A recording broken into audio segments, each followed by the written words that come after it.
The apprentices study at Gloucester Engineering Training. They will spend the first year in their academic and on their workshops, and then on day release for the remainder of their apprenticeship. It's completely different to a school environment. I started in electronics, so it's mainly soldering and laser cutting, and then I did maintenance. Now I'm on hand fitting, so it's lots of filing and drilling and precision. As the apprentices return to TBS after 1 year at GET, they will work in each section on the shop floor: machining, mechanical assembly, electrical wiring. We offer a buddy system for the first year whilst you return, so we can offer one-to-one training.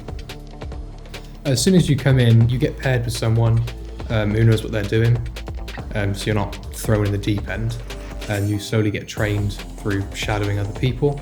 During my time in my second to fourth year, I worked with all the teams within TBS, so I'll be able to explore each role and find which one I enjoy.